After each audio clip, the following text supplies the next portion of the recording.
I never thought of myself as someone who'd end up in a story like this. My life was quiet, predictable, efficient, just how I liked it. I worked in marketing at a downtown firm where the lights buzzed faintly, the coffee was always burnt, and competence was its own kind of armor. People called me dependable. I pretended to be annoyed by it, but honestly, I wore it like a secret badge. At 27, I was finally in control. No debt, a decent savings account, and a growing fund for a down payment on my first condo. Stability had always been my dream, not glory, not adventure, just peace that couldn't be repossessed. My parents didn't really get that. They lived in a suburb where image came before honesty, and appearances were the family religion.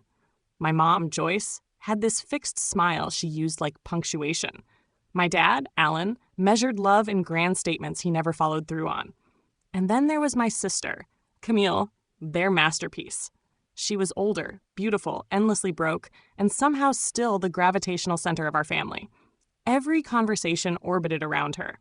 Camille's art projects, Camille's self-discovery, Camille's latest crisis that required understanding and usually someone else's money. I learned early that my role was to be the capable one. I was the safety net, the fixer, the responsible daughter who didn't need attention because I had it all together. That was the unspoken agreement. I'd quietly handle things, and in return, I'd be tolerated as the family's success story. It wasn't love, exactly, but it was recognition. And for a long time, that was enough. Most weekends, I'd drive out to their house, sit at the kitchen table while my mom bragged about Camille's artistic spirit, and nod at the right times. My father would glance at me with something like pride and tell people I was doing well in the city. Camille would make a self-deprecating joke about how she wasn't built for office life, and everyone would laugh. I'd laugh too. I thought it was normal. Looking back, I realize how naive that was. I thought I was earning their respect one responsible decision at a time. I didn't know they were already planning to take everything I'd built to steal from me in the name of family loyalty.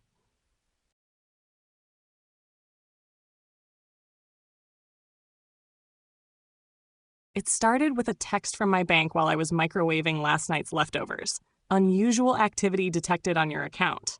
I open the app with the casual calm of someone who pays bills on time and brackets groceries into categories. The screen did not honor my calm.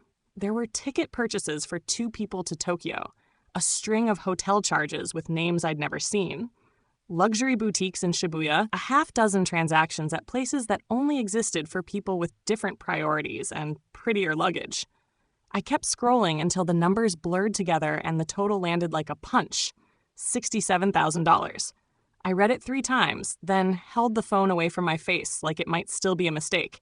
I called my parents and heard the careful, practiced flinch in my mother's voice before she even said hello. Sabrina, sweetie, is everything okay? My voice sounded small when I asked about the charges. They paused, and then my father, always the one who tried to make small problems larger with his grand pronouncements, said, "Oh, those.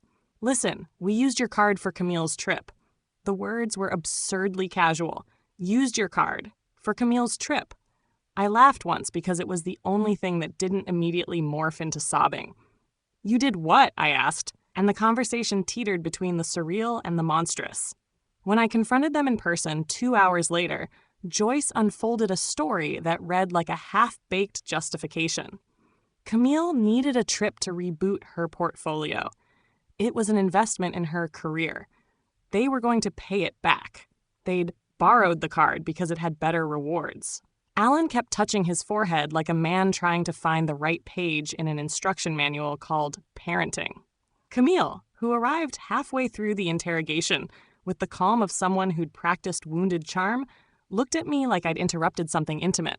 "Sabs, it was a one-time thing," she said, as if $67,000 could be one time and therefore excusable. She smiled that way she always did, the smile that turned criticism into inconvenience. Gaslighting arrived in quick, sequined waves. "We only did what families do for each other," my mother said. "You should be happy for Camille," my father added, as if happiness could be mandated. When I asked why they hadn't told me, my mother's eyes fluttered dangerously close to a performance. "You were always so practical," she said. We wanted her to have an experience. Camille rolled her eyes and recited the familiar script about how the world didn't understand artists and that sometimes people had to step in. No, I'm sorry. No, we messed up? Just a cascade of moral arithmetic that always seemed to privilege Camille's needs. I remember the physical tightness. My jaw, my chest, a sourness at the back of my tongue, like damage happening in real time. I wasn't naive, I'd made compromises before. But theft felt different from favors left unpaid. Theft felt like a verdict on my worth. They had used me as a credit line and called it family. They had, intentionally or not, signed their names to a betrayal. When I left their house that night, I didn't slam doors or raise my voice. I moved as if a new rule had been written into my body. I froze my card before they could do any more damage and opened a spreadsheet. Because if their version of family meant accountancy by fiat, then I would meet them with receipts. By the time I closed my laptop, I knew nothing would go back to the way it had been. I went nuclear. Not because I wanted drama, but because the math was simple. $67,000 in charges plus my parents' casual confession equaled a crime, not a family misunderstanding. I froze every account tied to my name before lunch the next day, then sat at my kitchen table and made 3 phone calls that felt, all at once, like necessary medicine. The bank issued fraud alerts, a new card, and a fraud investigation number that I taped to my laptop like a talisman. I filed a police report because the act had a paper trail, and because saying the words out loud, stolen, charged without authorization, made the wound feel real instead of abstract.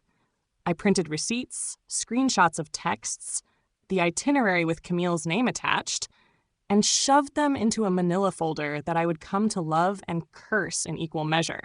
When I told them I was taking legal steps, my parents did what people do when their moral scaffolding collapses. They tried to rebuild the story. First, it was bargaining. We'll pay it back. We'll sell things. We'll do whatever. Then indignation.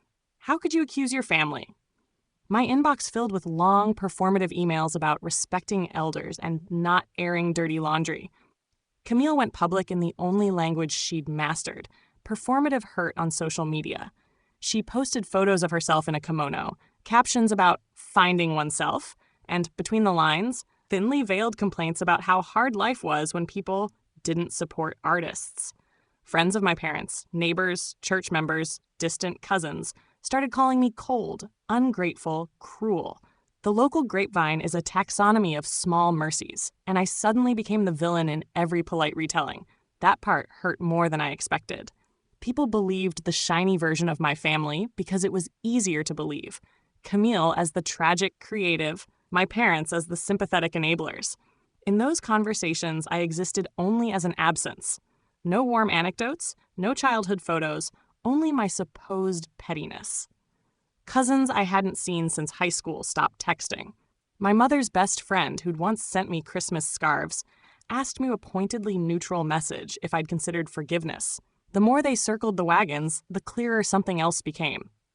I was no longer part of the social economy that had once buffered me. Ostracism is quietly violent. The door wasn't slammed, it was removed. I tried to talk, really tried. I offered mediation, spreadsheets showing the transactions, a proposed repayment schedule if they wanted it to be civil. They interpreted any attempt at structure as stubbornness. My father alternated between pleading and projecting, and my mother perfected the wounded cadence of martyrdom. Camille's version of events, she'd later call it a misunderstanding blown out of proportion, circulated faster than anything I could post. Someone in the family group chat wrote, "If only Sabrina could see how lucky she was," and then the messages stopped coming altogether. They didn't need to shout to cut me off. Silence did the job more efficiently. So I changed the variables in my life. I changed my number, closed the email address I used for family updates, and accepted a job offer in a city 2 states away that felt like clean air. I packed a single duffel with the essentials, books, a couple of sweaters, the printed fraud folder, and left in the gray, practical way I've always preferred. Early, methodical, not yet dramatic. There were no vindictive texts as I drove. There was only a playlist of songs that didn't belong to anyone else, and the strange, immediate relief of seeing my rear view full of open road. Ostracized, yes, but also finally unshackled. I didn't set out to be a vigilante. For a while, I tried the boring legal route: letters, police follow-ups, mediated repayment plans that never arrived. Every time I tried to fold the wound closed with paperwork, someone in my family recovered it in denial and platitudes. The law moved glacially. Gossip moved at the speed of a tweet. Revenge, when it finally occurred to me, felt less like spectacle and more like using the one lever they'd used on me: leverage. If they could weaponize my credit for Camille's glamour trip, then the one place I could strike back without becoming childish was where Camille sought validation: the polished little world of art credentials and grant committees that liked neat resumes and clean histories. I waited, which is to say I watched the internet with an attention bordering on obsession. Camille posted updates: studio shots, photos of her sketchbook, vague tweets about an opportunity coming up. One afternoon, a press release popped up: Call for Applicants, the East-West Fellowship in Contemporary Art. It was prestigious, the sort of thing that could reset a resume and open doors. The application asked for references and disclosed that finalists underwent a background review. That phrase, background review, felt like an unlocked door I didn't have to kick in. I printed everything: the receipts, the itinerary with Camille's name stamped across it, the screenshots of my parents' gaslighting messages where "we used your card" was transmuted into "we borrowed it," and the polite, performative emails Camille had sent to my mother framing the trip as essential work. I organized it into a packet with a short, factual cover sheet: dates, transactions, names, and a clear timeline. I didn't embellish. I didn't invent things. I let the documents do what they always do: tell the truth in black and white. Then I did something I'd promised myself I wouldn't become. I sent the packet anonymously. I didn't craft a dramatic letter or gloat.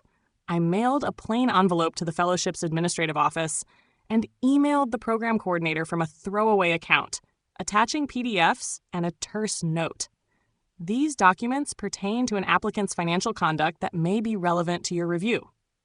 I went to bed that night with a stomach full of lead and a thicket of what-ifs pricking at my conscience. The next morning, I woke to silence, and then, a week later, the news. Camille had withdrawn her application, the committee citing integrity concerns and an inability to proceed without clarifying documentation. The fallout was precisely antiseptic and devastating in equal measure. There was no dramatic confrontation, no viral post. Camille's opportunities dulled like a light with a slowly failing bulb. Invitations fizzled, galleries became politely distant, and the one by one, the little doors she'd assumed were permanently propped open began to shut. My parents reached out, begging, bargaining, promising payment plans they never sustained, only to hear my voicemail pick up. Friends who'd once murmured sympathy for Camille, in that soft, ready way people reserve for the struggling artist, asked awkward questions and then, without malice, turned away. My revenge wasn't a headline. It was a precise, surgical recalibration of consequences. I won't say I felt triumphant. Relief came first, the kind of relief you get when a fever finally breaks. And under that, a quieter certainty that I'd restored some small portion of justice to my life. There was also shame, a sour taste I couldn't scrub clean. I had broken a thing I once hoped might be repaired. But what I learned in the aftermath was less about victory and more about agency. They had treated me like a ledger item. I made sure their choices had ledger consequences. In the end, I watched the house of curated appearances they'd built, those careful dinners, the rehearsed sympathies, settle into a silence they hadn't expected. I didn't gloat. I made coffee, opened my laptop, and did the work my life required. Bills paid, plants watered, small mercies collected. The quiet was perversely satisfying. It took another year before I realized I was no longer waiting for an apology. The anger had cooled into something cleaner, like a scar that stopped throbbing. I'd built a new rhythm in the city: morning runs by the river, a job that respected my competence instead of draining it, friends who knew me as a person instead of a role. My apartment was small but bright, and on good days, the afternoon sun hit the kitchen tiles in a way that made everything look a little cinematic. For the first time, I felt at home without needing someone else to recognize it. Every now and then, I'd hear small updates through mutual acquaintances. Camille moving back in with my parents, my father selling off pieces of his workshop to cover unexpected expenses, my mother still playing the victim to anyone who'd listen. I didn't chase the details. Their lives had become a loop of consequence, and I had stepped outside of it. They'd chosen to build a story that erased me. I simply stopped auditioning for the part. The funny thing about family is how long you keep mistaking duty for love. I used to think forgiveness meant letting people back in, but it's really just refusing to let them keep space in your head rent-free. So I let them shrink, first into names on old mail, then into vague memories. When I thought of them, it wasn't with rage anymore, but with the detached curiosity of someone examining an old photograph, familiar, but belonging to another life.